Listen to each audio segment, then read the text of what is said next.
साथियों, स्वागत है फिर से अपने YouTube चैनल में। दोस्तों, आज इस वीडियो में कवर करेंगे 2023 की संपूर्ण करंट अफेयर को।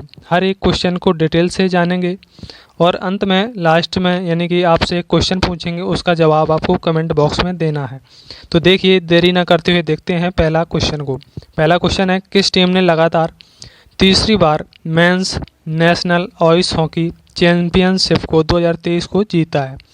तो किस टीम ने जीता है? तो ये जीता है अपनी टीम, भारत की है आईटीबीपी ने। किसने जीता है? आईटीबीपी ने जीता है। देखिए, इस क्वेश्चन को डिटेल से जानते हैं। Mains national ice hockey championship 2023 आयोजन कहाँ हुआ था? आयोजन हुआ था लद्दाख में, लद्दाख के लेह में आयोजन हुआ था। संस्करण कौन सा था? तो ये 12वां संस्करण था। कौन सा? 12वां संस्करण था। आईटीबीपी का पूरा नाम क्या है? तो इसको देखेंगे।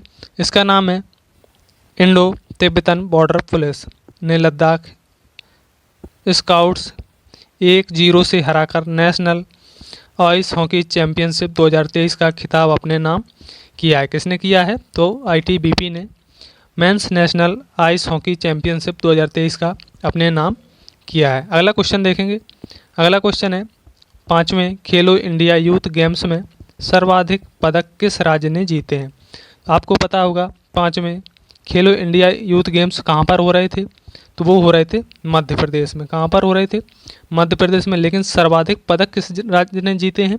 तो सर्वाधिक पदक जो जीते हैं वो जीते हैं, आपको ऑप्शन नंबर डी हो जाएगा राइट आंसर। किसने जीते हैं सर्वाधिक? महाराष्ट्र ने जीते हैं। और ये गेम हो कहाँ रहे थे? तो ये मध्य प्रदेश में हो रहे थे। मध्य प्रदेश के सीएम कौन है? तो वो है शिवराज सिंह चौहान। मध्य प्रदेश की राजधानी क्या है? वो है भोपाल। देखिए, इसको भी डिटेल से देखेंगे। 5वें खेलो इंडिया यूथ गेम्स 2022 के लिए 2023 में आयोजित किए गए हैं। संस्करण कौन सा है? 5वां है। स्थान मतलब कहाँ पर खेला जा रहा है? ये खेला जा रहा है मध्य प्रदेश में। कब से कब तक खेला गया है? ये खेला गया है 30 जनवरी से 11 फरवरी यानी कि 2023 तक। 30 जनवरी 2023 से लेकर 11 फरवरी 2023 तक खेला गया। कहाँ पर? मध्य प्रदेश में। खेलो इंडिया यूथ की शुरुआत कब से हुई है? शुरुआत हुई है 2018 से। प्रथम स्थान आपको बताया है महाराष्ट्र जीता है। कुल कितने पदक जीते हैं? तो ये जीते हैं 161 पदक महाराष्ट्र ने अपने नाम किए हैं। इसमें गोल्ड कितने हैं? गोल्ड हैं 56 गोल्ड हैं, और जबकि 55 सिल्वर है और 50 ब्रॉन्ज मेडल भी हैं। दूसरा स्थान कौन सा रहा है 5वें खेलो इंडिया यूथ गेम्स में? दूसरा रहा है हरियाणा। हरियाणा ने कितने पदक जीते हैं? कुल मिलाकर पदक जीते हैं 128, जबकि 41 गोल्ड जीते हैं, 32 सिल्वर जीते हैं और 55 ब्रॉन्ज मेडल भी जीते हैं। तीसरा नंबर में कौन रहा है? तीसरा रहा है मध्य प्रदेश। प्रदेश ने कितने पदक जीते हैं? जीते हैं 96 पदक। कुल मिलाकर 96 पदक जीते हैं मध्य प्रदेश ने, जबकि 39 गोल्ड मेडल जीते हैं और 30 सिल्वर, और जबकि 27 ब्रॉन्ज मेडल जीते हैं मध्य प्रदेश ने। कुल मिलाकर ये पदक जीते हैं। सबसे प्रथम कौन रहा है? तो वो रहा है महाराष्ट्र। 161 पदक जीतकर प्रथम स्थान पर रहा है। तो इसका राइट आंसर हो जाएगा महाराष्ट्र ने प्रथम बाजी मारी है। अगला क्वेश्चन देखेंगे। बच्चों के खिलाफ हिंसा रोकने के लिए यूनिसेफ इंडिया के नेशनल ब्रांड एम्बेसडर कौन बने हैं? यूनिसेफ इंडिया के नेशनल ब्रांड एम्बेसडर कौन बने हैं? तो इसका राइट आंसर हो जाएगा ऑप्शन नंबर ए हो जाएगा राइट आंसर। तो राइट आंसर क्या होगा? ऑप्शन नंबर ए हो जाएगा राइट आंसर। देखिए, इसको भी डिटेल में देखेंगे। यूनिसेफ का फुल फॉर्म क्या है? पहले तो ये जानेंगे। तो यूनिसेफ का फुल फॉर्म क्या है? United Nation International Children's Emergency Fund, यानी कि हिंदी में संयुक्त राष्ट्र अंतर्राष्ट्रीय बाल आपातकालीन कोष। स्थापना कब हुई थी? स्थापना हुई थी 1946 में। जबकि इसका मुख्यालय कहाँ है? वर्तमान में इसका मुख्यालय है न्यूयॉर्क, अमेरिका में है। प्रमुख कौन है? तो प्रमुख है कैथरीन रसेल। प्रमुख कौन है वर्तमान में? कैथरीन रसेल हैं। अगला क्वेश्चन देखेंगे। छत्रपति शिवाजी महाराज की जयंती कब मनाई जाती है? छत्रपति शिवाजी महाराज की जो जयंती मनाई जाती है कब मनाई जाती है? इसका राइट आंसर हो जाएगा ऑप्शन नंबर ए हो जाएगा करेक्ट आंसर है, यानी कि 19 फरवरी को मनाई जाती है। इनका जन्म कब हुआ था? छत्रपति शिवाजी महाराज का जो जन्म हुआ था वो हुआ था 1630 में हुआ था। कहाँ पर हुआ था? ये पुणे के शिवनेरी किले में इनका जन्म हुआ था। कहाँ पर हुआ था? पुणे के शिवनेरी किले में इनका जन्म हुआ था। और इनका 2023 में जो जन्म दिवस मनाया गया है, 2023 में जन्म दिवस मनाया गया है, कौन से नंबर का बनाया गया है? तो ये 393वां जन्म दिवस मनाया गया है। कब? 2023 में जो जन्म दिवस मनाया है, छत्रपति शिवाजी महाराज की जो जयंती मनाई गई है वो है 393वीं जयंती मनाई गई है। कब मनाई गई है? तो 19 फरवरी को मनाई गई है।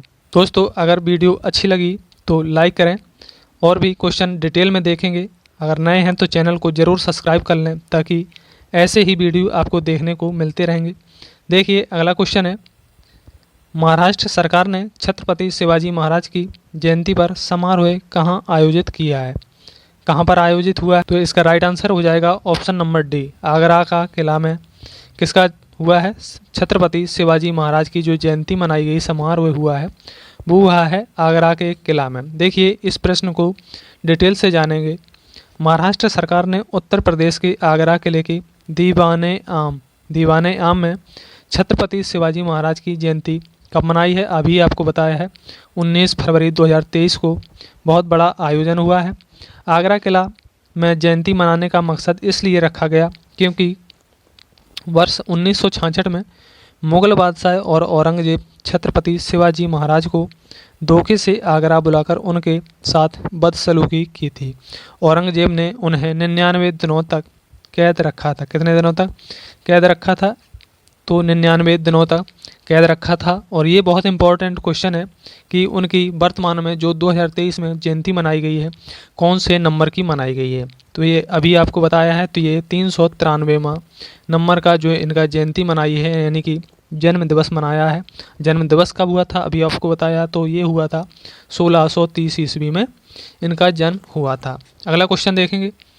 अगला क्वेश्चन है, टेस्ट क्रिकेट के इतिहास में सबसे ज़्यादा छक्के लगाने वाले खिलाड़ी कौन है? टेस्ट क्रिकेट में सबसे अधिक छक्के लगाने वाला खिलाड़ी कौन सा है? तो इसका राइट आंसर हो जाएगा option number C, Ben Stokes. Ben Stoke वर्तमान में सबसे अधिक छक्के लगाने वाले खिलाड़ी हैं। ये किस देश के हैं? तो ये इंग्लैंड देश के हैं। कहाँ के हैं?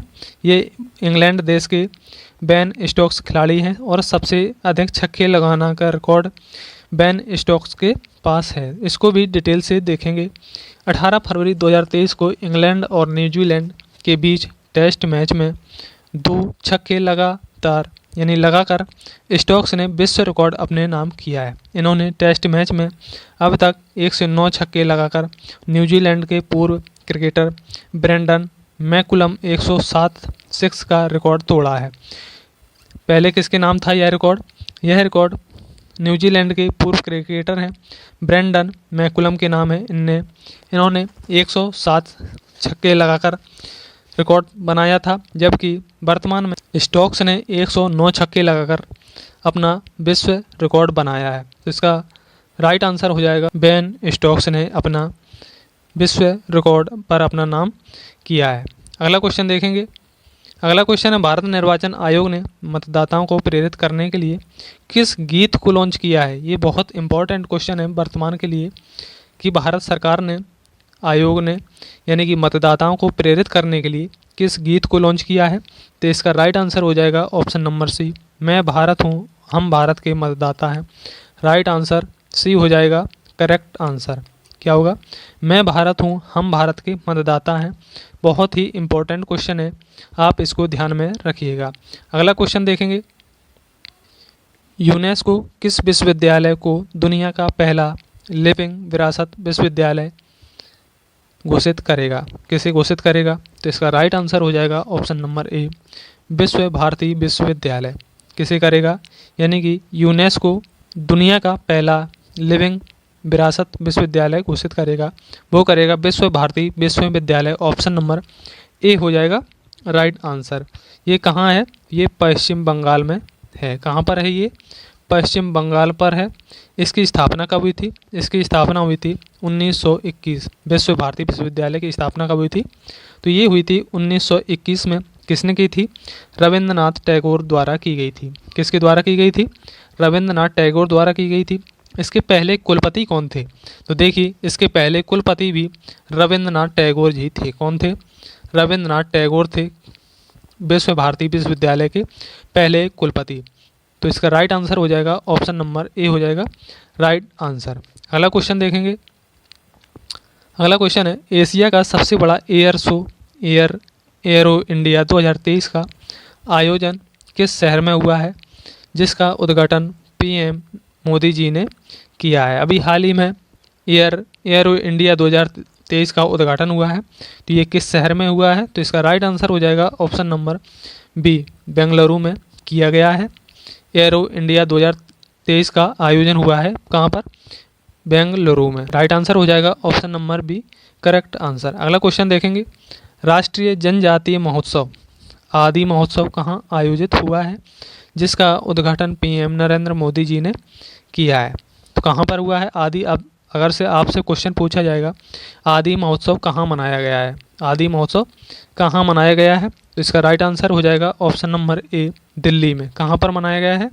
तो यह राष्ट्रीय जनजातीय महोत्सव है और यह महोत्सव दिल्ली में मनाया गया है। आदि महोत्सव का आयोजन दिल्ली की मेजर ध्यानचंद स्टेडियम में आयोजन हुआ है। कहाँ पर हुआ है?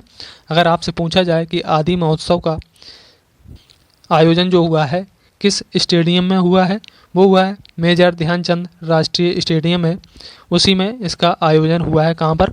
मेजर ध्यानचंद स्टेडियम में। मेजर ध्यानचंद स्टेडियम में आदि महोत्सव का उद्घाटन हुआ है। तो राइट आंसर आपको पता होगा ऑप्शन नंबर ए हो जाएगा राइट आंसर। अगला क्वेश्चन देखेंगे। अंतर्राष्ट्रीय मातृभाषा दिवस यानी कि इंटरनेशनल मदर लैंग्वेज डे कब मनाया जाता है? बताइए, इसका राइट आंसर हो जाएगा ऑप्शन नंबर डी हो जाएगा राइट आंसर 21 फरवरी को। 21 फरवरी को इंटरनेशनल मदर लैंग्वेज डे मनाया जाता है। इसका उद्देश्य क्या है? तो इसका उद्देश्य है विदेशों में भारत भाषा और विविधता को बढ़ाना, यानी कि भाषा का प्रचार प्रसार करना। यह दिवस की घोषणा यूनेस्को द्वारा कब की गई? यह अंतर्राष्ट्रीय मातृभाषा दिवस की घोषणा कब की गई? ये कही गई 1999 में। इस दिवस की घोषणा की गई है। अंतर्राष्ट्रीय मातृभाषा दिवस कब मनाया जाता है? तो ये मनाया जाता है 21 फरवरी को। इस दिवस की घोषणा कब की गई? यूनेस्को द्वारा। तो ये की गई है 1999 में। तो राइट आंसर हो जाएगा option number D correct answer. अगला क्वेश्चन देखेंगे। किस राज्य के पूर्व राज्यपाल ओपी कोहली का निधन हो गया है? पूर्व राज्यपाल हैं ओपी कोहली का हाल ही में निधन हुआ है। ये किस राज्य के पूर्व राज्यपाल हैं? तो इसका राइट आंसर हो जाएगा ऑप्शन नंबर सी हो जाएगा राइट आंसर, यानी कि गुजरात के पूर्व राज्यपाल ओपी कोहली का हाल ही में निधन हो गया है। इसको भी डिटेल से देखेंगे इस प्रश्न को। गुजरात के पूर्व राज्यपाल ओपी कोहली, पूरा नाम है इनका ओम प्रकाश कोहली, का निधन 20 फरवरी 2023 को हो गया है। ये वर्ष 2014 से 19 तक गुजरात के 19वें यानी कि गवर्नर रह चुके हैं, 19वें राज्यपाल रह चुके हैं। उनके पास कुछ वक्त के लिए मध्य प्रदेश और गोवा के भी राज्यपाल का अतिरिक्त प्रभार रह चुका है। कहाँ कहाँ के रह चुके हैं? मध्य प्रदेश और गोवा के अतिरिक्त प्रभार मिल चुका है। ये 1994 से 2000 तक राज्यसभा सदस्य रह चुके हैं। कौन? ओम प्रकाश कोहली, यानी कि ओपी कोहली 1994 से 2000 तक राज्यसभा सदस्य रह चुके हैं। अब आप गुजरात के बारे में जान लेते हैं। गुजरात की राजधानी क्या है? गुजरात की राजधानी है गांधीनगर। और मुख्यमंत्री वर्तमान में कौन है? बीजेपी पार्टी से हैं भूपेंद्र पटेल। जबकि वर्तमान में राज्यपाल कौन है? आचार्य देवव्रत। वर्तमान में गवर्नर कौन है? आचार्य देवव्रत। दोस्तों, अगर चैनल में नए हैं तो सब्सक्राइब जरूर कर लें, ताकि ऐसी ही वीडियो आपके पास पहुंचती रहेगी। देखिए अगला क्वेश्चन है। क्वेश्चन अगला है, पीएम मोदी ने किस राज्य में जल नल अभियान की शुरुआत की है? बहुत ही इम्पोर्टेंट क्वेश्चन है परीक्षा की दृष्टि से, और सभी प्रश्न परीक्षा की दृष्टि से बहुत महत्वपूर्ण होते हैं। पता नहीं कब कौन सा प्रश्न आपसे परीक्षा में पूछ दिया जाए। आज अच्छा लग रहा है कि प्रश्न बहुत सरल है, लेकिन जब एग्ज़ाम में आएंगे तो सरल वाला ही प्रश्न गलत हो जाता है। इसलिए हर एक प्रश्न को अच्छी तरह से यानी कि उसको 100% देकर अच्छे से याद रखें। किसी भी प्रश्न को हल्के में ना लें। जब परीक्षा में नहीं आता है तो वही प्रश्न बहुत कठिन लगते हैं। तो यही है प्रश्न, जैसे पीएम मोदी ने किस राज्य में जल नल अभियान की शुरुआत की है। और जब आप वीडियो देख रहे हैं तो पेन कापी लेकर ज़रूर बैठें। जब भी आपका पेपर लगा हो उसको 2 दिन पहले ज़रूर कॉपी से पढ़ लें, क्योंकि आप इतने सारे वीडियो एक बार में नहीं देख पाएंगे। जबकि इम्पोर्टेंट जो क्वेश्चन होते हैं उनको आप एक दिन में कवर कर सकते हैं। उनको आप पेपर के 2 दिन पहले ज़रूर पढ़ लें। वीडियो आप 50 वीडियो अगर आपने देख ली तो एक दिन में आप 50 वीडियो नहीं देख पाएंगे। इसलिए जब भी पढ़ें तो पेन कॉपी लेकर ज़रूर बैठें। जो भी क्वेश्चन इम्पोर्टेंट लग रहा हो उसे ज़रूर नोट कर लें। और देखिए, जैसे ये क्वेश्चन है, पीएम मोदी ने किस राज्य में जल नल अभियान की शुरुआत की है, तो इसका राइट आंसर हो जाएगा option number B, correct answer, यानी कि राजस्थान हो जाएगा करेक्ट आंसर। अगला क्वेश्चन देखिए, इसको भी हमेशा की तरह डिटेल से जानेंगे। वन लाइनर देखिए, क्वेश्चन थोड़े दिन अच्छे लगते हैं, इसके बाद सब भूल जाएंगे। हमेशा ज़्यादा से ज़्यादा डिटेल में पढ़िए ताकि वो प्रश्न आपको याद रहेंगे हमेशा। और लिख लिख कर याद करिए। कोई भी क्वेश्चन अच्छा लगा है उसको आप लिख लीजिए, तो आपको ध्यान आएगा पेपर के समय कि हाँ हमने लिखा है। देखिए, इसको डिटेल से देखेंगे। पीएम मोदी ने वर्चुअल राजस्थान में जल जन अभियान की शुरुआत की है। जल जन अभियान की शुरुआत की है। इस अभियान का मुख्य उद्देश्य क्या है? वाटर हार्वेस्टिंग के साथ पेड़ लगाने और जल संरक्षण के लिए लोगों को प्रेरित करना है। इस अभियान को जल शक्ति मंत्रालय और ब्रह्मा कुमारी संस्था ने मिलकर शुरू किया है। देखिए, इसमें इम्पोर्टेंट क्या है, आपसे पूछा जाएगा आपसे, जल जन अभियान की शुरुआत किस मंत्रालय द्वारा लॉन्च किया गया है, यानी कि जल जन अभियान जो शुरू किया गया है किस मंत्रालय ने शुरू किया है। तो आपको पता होना चाहिए, ये जल शक्ति मंत्रालय और ब्रह्मा कुमारी संस्था ने मिलकर इस अभियान को शुरू किया है। जल जन अभियान को किस मंत्रालय द्वारा, तो हो जाएगा राइट आंसर होगा जल शक्ति मंत्रालय द्वारा और ब्रह्मा कुमारी संस्था ने मिलकर इस अभियान की शुरुआत की है। तो अगला क्वेश्चन देखिए, भारतीय भूवैज्ञानिक सर्वेक्षण ने किस राज्य केंद्र शासित प्रदेश में फरवरी 2023 में लिथियम के बड़े भंडार की खोज की है। आप सभी को पता होगा, बहुत ही चर्चा में रहा है लिथियम का भंडार। तो इसका राइट आंसर हो जाएगा ऑप्शन नंबर बी हो जाएगा करेक्ट आंसर, जम्मू कश्मीर। जम्मू कश्मीर में बहुत ही बड़ा लिथियम का भंडार मिला है। तो इसका राइट आंसर हो जाएगा ऑप्शन नंबर बी। जबकि अब आप जानेंगे लिथियम का प्रयोग कहाँ पर होता है। तो लिथियम का प्रयोग होता है जो इलेक्ट्रॉनिक व्हीकल है, यानी कि जो इलेक्ट्रॉनिक वाहन है उनमें जो बैटरी रखी होती है, बैटरी में लिथियम का बहुत ही प्रयोग होता है। इसीलिए इलेक्ट्रिक व्हीकल बहुत ही महंगे हैं, बैटरी भी बहुत महंगी आती है। सर्वाधिक लिथियम की मात्रा बैटरी में होती है। और भारत अभी तक लिथियम जो बाहरी देशों से मंगवाता था, तो अब इलेक्ट्रिक व्हीकल में भारत को बहुत ही फ़ायदा हुआ है इस खजाने को मिलने से। तो देखिए, इसका राइट आंसर हो जाएगा ऑप्शन नंबर बी। अगला क्वेश्चन देखेंगे, इसको डिटेल से जानेंगे क्योंकि हाल ही में ये बहुत चर्चा में रहा है लिथियम का भंडार। लिथियम एक रासायनिक तत्व है, ये आपको सभी को पता होगा। लिथियम एक रासायनिक तत्व है। इसका रासायनिक प्रतीक क्या है? इसका रासायनिक प्रतीक है Li। यह है सबसे हल्की धातु, सबसे कम घनत्व वाला ठोस पदार्थ होता है। यह ठोस पदार्थ होता है। इसका परमाणु क्रमांक 3 और परमाणु भार 6.941 होता है। कितना होता है? परमाणु क्रमांक जरूर याद रखिए, परीक्षा में यही पूछा जाएगा।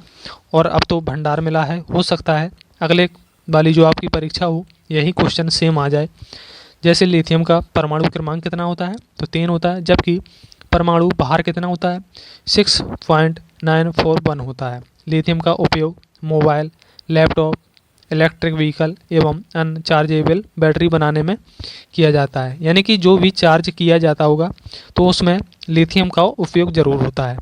भारत अभी तक लिथियम की दूसरे देशों पर निर्भर था। जब अपने देश में नहीं होता था तो दूसरे देशों से तो लाना पड़ेगा। वर्ष 2023 तक चीन और ऑस्ट्रेलिया दुनिया का सबसे बड़े लिथियम सप्लायर हैं। यानी कि 2023 तक भारत कहाँ से लाता था? चीन और ऑस्ट्रेलिया से सबसे अधिक लिथियम भारत खरीदता था। किससे खरीदता था? ऑस्ट्रेलिया और चीन से सबसे अधिक लिथियम खरीदता था। देखिए अगला क्वेश्चन है, साइप्रस देश के नए राष्ट्रपति कौन बने हैं? साइप्रस देश के नए राष्ट्रपति कौन बने हैं? हो सकता है आप ये नाम पहली बार सुन रहे हैं। साइप्रस देश किस महाद्वीप में आता है? तो ये आता है यूरोप महाद्वीप में। साइप्रस किस में आता है? ये यूरोप महाद्वीप में आता है साइप्रस देश। और इसकी जो राजधानी है निकोसिया। राजधानी क्या है? साइप्रस की राजधानी क्या है? निकोसिया। निकोसिया राजधानी है वर्तमान में किसकी?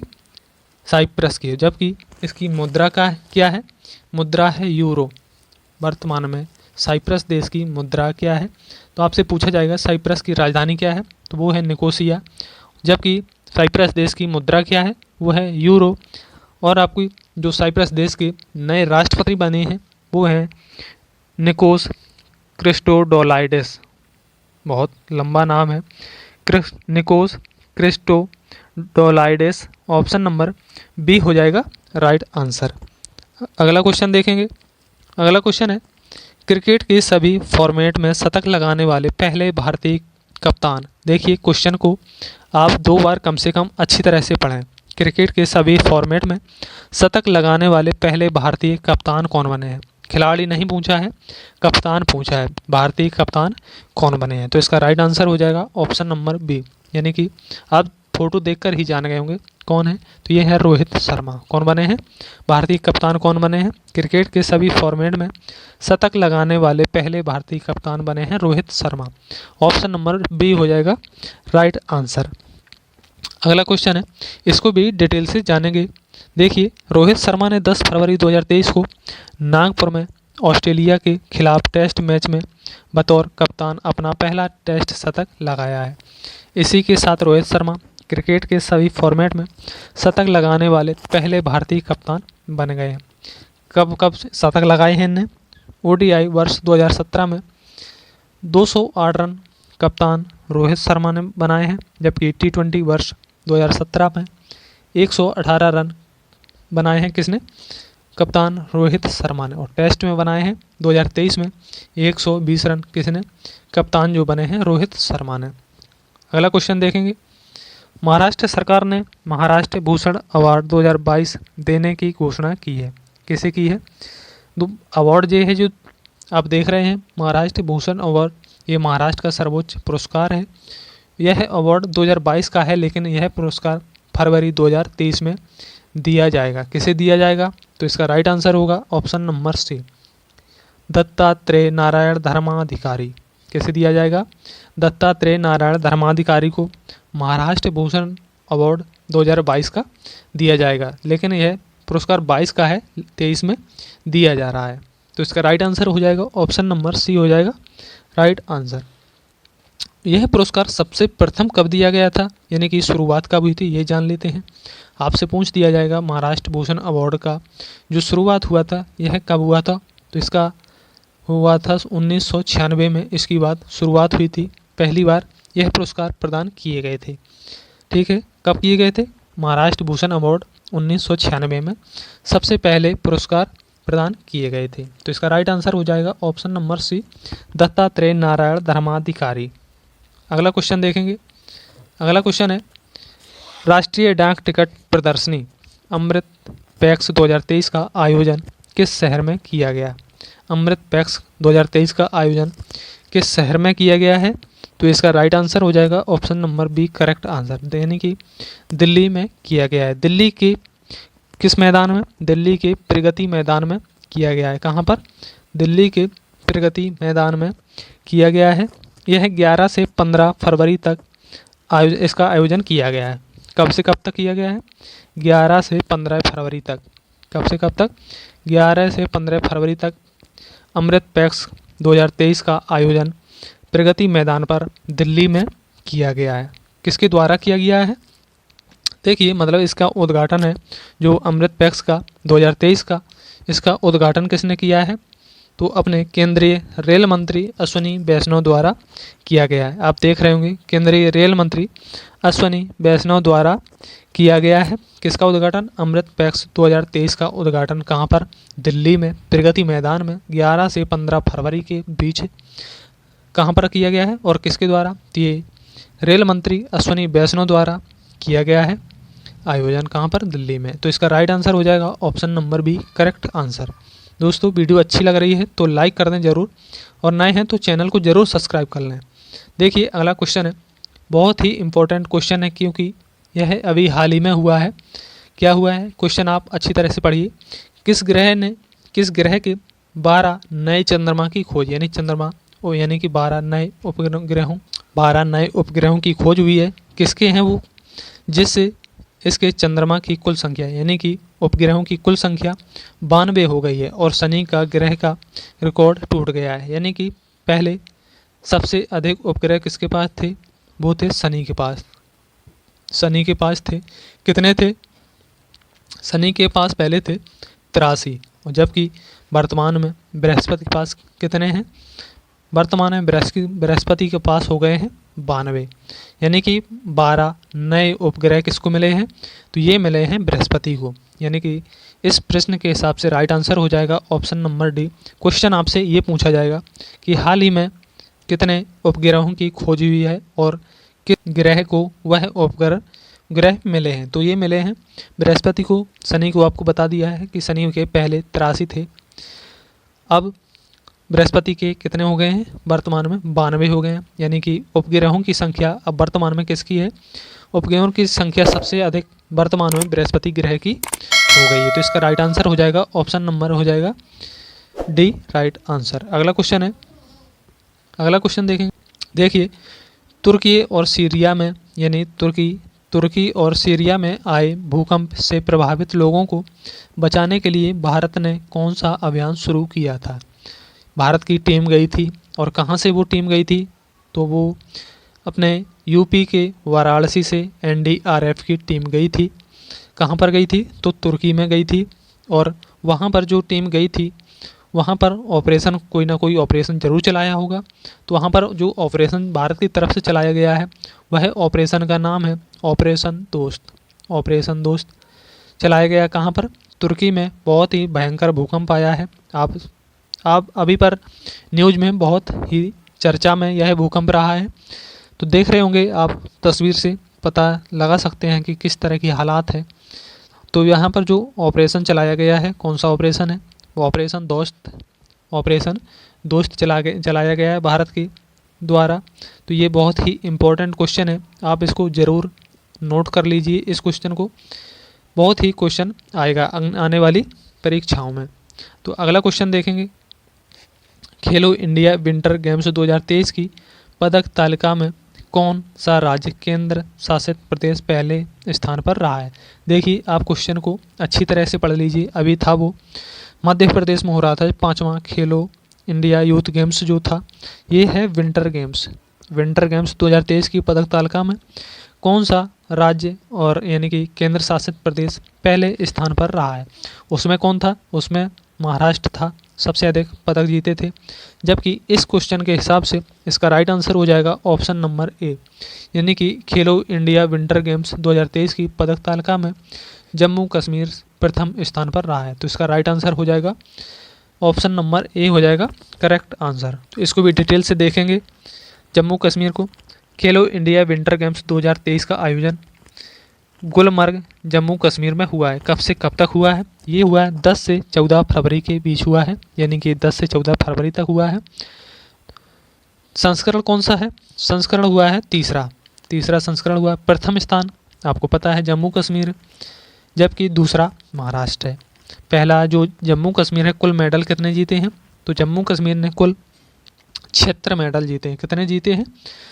76 मेडल जीते हैं। जबकि इसमें गोल्ड कितने हैं, सिल्वर कितने हैं और ब्रॉन्ज कितने हैं? देखिए गोल्ड हैं 26, जबकि 25 सिल्वर हैं और 25 ब्रॉन्ज मेडल भी हैं। दूसरा स्थान है महाराष्ट्र का। महाराष्ट्र ने कुल कितने पदक जीते हैं? महाराष्ट्र ने कुल 27 मेडल जीते हैं, यानी कि 27 पदक जीते हैं, और जबकि 13 गोल्ड मेडल जीते हैं, 8 सिल्वर जीते हैं और 6 ब्रॉन्ज मेडल भी जीते हैं। तो सर्वप्रथम स्थान रहा है जम्मू कश्मीर का। कुल कितने मेडल जीते हैं? तो 76 मेडल जीते हैं। बहुत ही इम्पोर्टेंट क्वेश्चन है, इसको भी नोट में रखिएगा। अगला क्वेश्चन है, पीएम मोदी ने 6 फरवरी 2023 को बेंगलुरु में E20 को लॉन्च किया है, यह किससे संबंधित है? आप इस तस्वीर में भी देख रहे होंगे कि पीएम मोदी ने जो बेंगलुरु में E20 का लॉन्च किया है, यह किसके लिए है? तो इसका राइट आंसर हो जाएगा ऑप्शन नंबर बी हो जाएगा राइट आंसर। पेट्रोल में 20% एथेनॉल का मिश्रण किया जाएगा। जब 20% एथेनॉल का मिश्रण होगा तो आप जान ही रहेंगे पेट्रोल और डीजल में कीमत में गिरावट आएगी। तो 20% एथेनॉल का मिश्रण अगर ये सक्सेस होता है तो अभी हाल ही में इसका उपयोग नहीं हो रहा है, लेकिन यह अभी रिसर्च में चल रहा है, यानी कि 20% एथेनॉल मिलाकर पेट्रोल और डीजल की कीमतों को कम करना है E20 को लॉन्च किया है। अगला क्वेश्चन देखेंगे, देश के पहले ऐसे नगर निकाय का नाम बताइए जिसने ग्रीन बॉन्ड जारी किया है।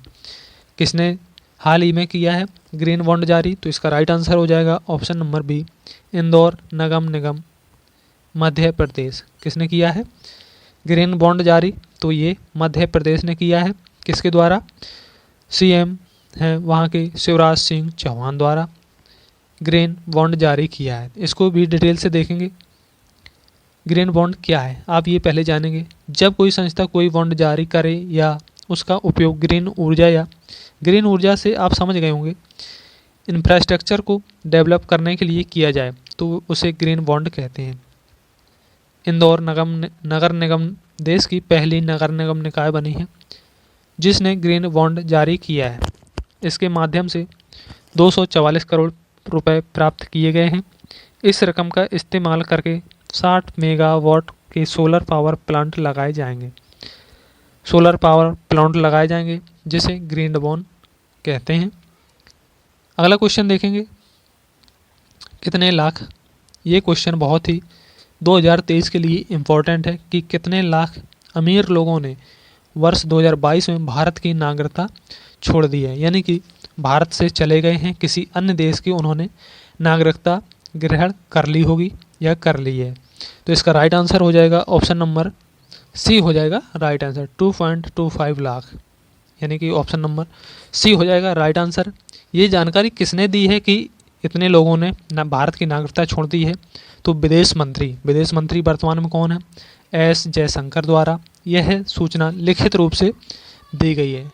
एस जयशंकर द्वारा यह सूचना को राज्यसभा में एक सवाल उठाया गया था, तो यह सूचना विदेश मंत्री एस जयशंकर द्वारा लिखित रूप से उन्होंने दिया है कि भारत में 2.25 लाख लोगों ने भारत की नागरिकता छोड़ दी है वर्ष 2022 में। तो इसका राइट आंसर हो जाएगा option number C correct answer. अगला क्वेश्चन है, केंद्रीय स्वास्थ्य मंत्रालय ने अंग प्रत्यारोपण के लिए मरीज की अधिकतम आयु प्रावधान समाप्त कर दिया। यह प्रावधान पहले कितने वर्ष को था? तो यह प्रावधान पहले कितने वर्ष का था? तो इसका राइट आंसर हो जाएगा ऑप्शन नंबर डी हो जाएगा राइट आंसर। अगला क्वेश्चन देखिए, इसी को डिटेल से देखेंगे। केंद्रीय स्वास्थ्य मंत्रालय ने फरवरी 2023 में राष्ट्रीय अंग और ऊतक प्रत्यारोपण संगठन नोटो, ये पहले देखिए इसका फुल फॉर्म देखेंगे। NOTTO National Origin and tissues transplant organisation donation policy के एक भाग खंड में बदलाव किया है। इसके अनुसार यदि किसी व्यक्ति को किसी ऑर्गन की आवश्यकता है तो उसे नोटो में रजिस्ट्रेशन कराना पड़ता है। रजिस्ट्रेशन के लिए आयु का प्रावधान पहले 65 वर्ष या उससे कम होना जरूरी था। इसी 65 वर्ष अधिकतम आयु प्रावधान को केंद्रीय स्वास्थ्य मंत्रालय ने हटा दिया है। अब किसी भी आयु का व्यक्ति ऑर्गन प्राप्त करने के लिए रजिस्ट्रेशन करा सकता है। पहले अगर 65 वर्ष उम्र है तो ही करा पाता था। तो देखेंगे अगला क्वेश्चन है, प्रधानमंत्री नरेंद्र मोदी ने किस राज्य में, बहुत ही इंपॉर्टेंट क्वेश्चन है ये, प्रधानमंत्री नरेंद्र मोदी ने किस राज्य में एशिया की सबसे बड़ी, एशिया आप समझ रहे होंगे, एशिया की सबसे बड़ी हेलीकॉप्टर फैक्ट्री का उद्घाटन किया है? तो ये किस राज्य में किया है? एशिया में ही किया होगा, एशिया की सबसे बड़ी है, तो ये किस राज्य में किया है? तो इसका राइट आंसर हो जाएगा ऑप्शन नंबर डी हो जाएगा करेक्ट आंसर। मोदी जी ने एशिया की सबसे बड़ी हेलीकॉप्टर फैक्ट्री का उद्घाटन कहाँ पर किया है? तो ये किया है कर्नाटक राज्य में।